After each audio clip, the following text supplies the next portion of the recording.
महिला आरक्षण को लेकर बीजेपी कितनी ज्यादा गंभीर है वो इस बात से पता चलता है कि अपने सांसद निशिकांत दुबे, जिन्होंने अपनी ही एक कॉलीग, जिसे आप कह सकते हैं कि जी दूसरी सांसद दूसरी पार्टी की हैं, कोई बात नहीं, लेकिन उनके लिए नगर वधू जैसे शब्द, प्रोस्टिट्यूट जैसे शब्द का इस्तेमाल किया था, उन्हें महिला आरक्षण बिल पर पहले वक्ता के तौर पर चुना है। और पहले भी मैं आपको इन लोगों के पुराने ऐसे बयान दिखा चुकी हूं जो कि महिला आरक्षण बिल के विरोध में थे, जिसे वो कांग्रेस का पाप बताते घूम रहे थे। आप क्यों कांग्रेस के पाप को अपने सिर पे लेना चाहते हैं? आप क्यों कांग्रेस के पाप को अपने सिर पे लेना चाहते हैं? जिसको कि वो सोनिया गांधी का एजेंडा बताते थे और आज महिलाओं के हितैषी बन रहे हैं। और सुप्रिया सुले ने बहुत सही बात संसद में रखी।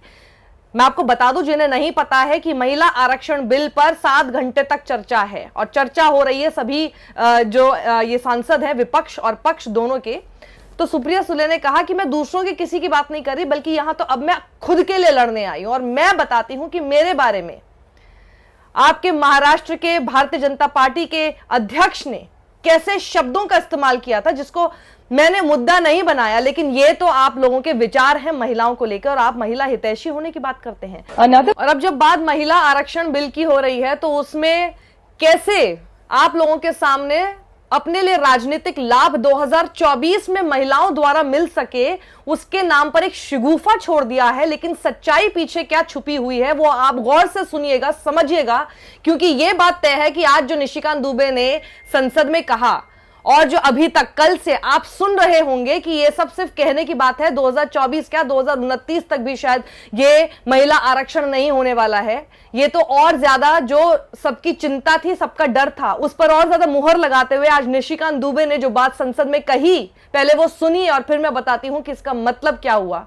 वहीं अब कांग्रेस पार्टी के प्रवक्ता गुरदीप सिंह सप्पल जो बात लिखते हैं, जरा उसको गौर से सुनिएगा और समझने की कोशिश कीजिएगा कि ये क्या हुआ है। निशिकांत दुबे ने कंफर्म किया हमारा सबसे बड़ा डर जो था वो क्या, विमेन रिजर्वेशन को ये लोग 2034 लोकसभा चुनावों के भी आगे शिफ्ट करने की तैयारी कर रहे हैं।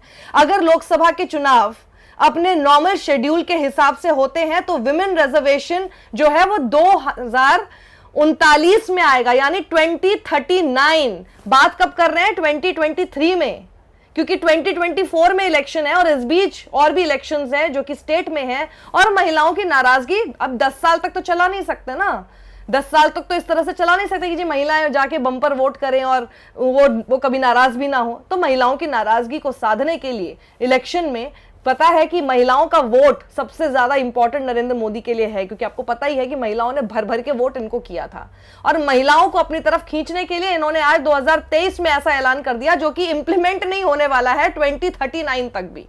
निशिकांत दुबे ने लिंक किया है डीलिमिटेशन फॉर विमेन रिजर्वेशन को आर्टिकल 81 क्लॉज 3 और 82 से।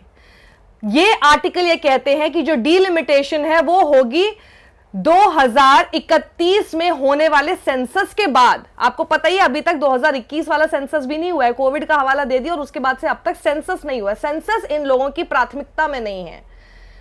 2011 के बाद से हमारे देश में सेंसस नहीं हुआ, अब सीधे 2031 में होगा। और वो जो महिलाओं का जो रिजर्वेशन बिल है वो उस जो है सेंसस के बाद ही हो पाएगा, क्योंकि उसकी जो डिलिमिटेशन है वो उसके बाद शुरू होगी।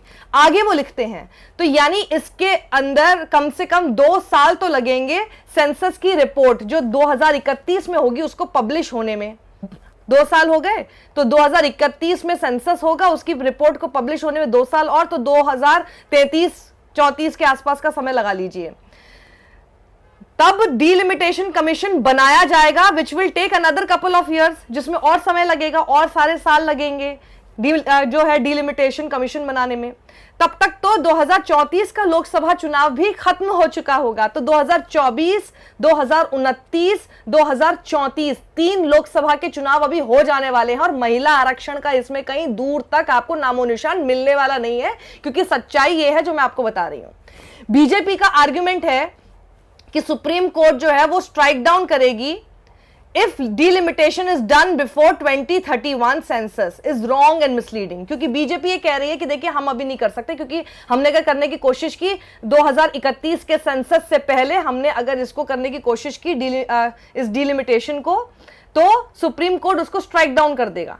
गुरदीप सप्पल कह रहे हैं कि ये जो दावा बीजेपी की तरफ से किया जा रहा है ये पूरी तरह से मिसलीडिंग है, आपको आपकी आंखों में धूल झोंकने वाला है। कैसे?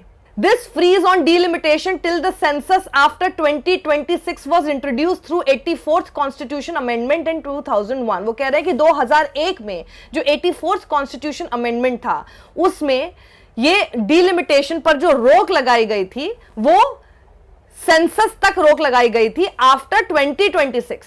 लेकिन जो लास्ट डिलिमिटेशन कमीशन सेटअप हुआ था वो 2002 में सेटअप हुआ था, जिसने अपनी रिपोर्ट दिसंबर 2007 में हम सबके सामने रखी थी।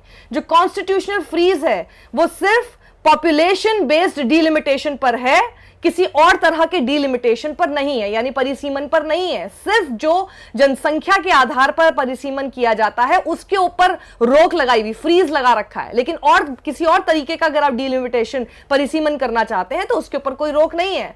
बीजेपी को अपने इस क्लॉज को हटाना चाहिए, विमेन रिजर्वेशन को 2024 में इंट्रोड्यूस करना चाहिए और उसको 2035 से लेकर 2039 तक शिफ्ट नहीं कर देना चाहिए। तो ये आप लोगों के सामने हो रहा है। देखिए महिलाओं का वोट साधने के लिए क्या क्या किया जा रहा है, आपके सामने शिगुफे छोड़े जा रहे हैं, फिर से जुमले दिए जा रहे हैं और उसके बाद फिर सब भूल जाएंगे, क्योंकि इसके अंदर जो छुपे हुए राज है ना वो ना आप पढ़ने वाले हैं ना आपके पास पहुंचने वाले व्हाट्सएप के ज्ञान में वो होने वाला है। सिर्फ ऊपर ऊपर से मोदी जी ने देखिए महिलाओं के लिए कितना कुछ सोचा, मोदी जी महिलाओं के हितैषी हैं, मोदी जी महिलाओं के बारे में कितना सोचते हैं, मोदी जी महिलाओं के लिए काम कर रहे हैं, यही सब चलता रहेगा। ना उस ज्ञान में आपको ये पता चलेगा और ना आप पढ़ने की भी कोशिश करेंगे। कम से कम इस वीडियो को ही देख लीजिए, समझ जाएंगे कि क्या है। और अगर समझ गए हैं तो शेयर भी कर दीजिएगा ताकि और दूसरे जिनके पास व्हाट्सएप ज्ञान ही पहुंचता रहता है उन्हें भी थोड़ी सी समझ आए। सत्यमेव जयते।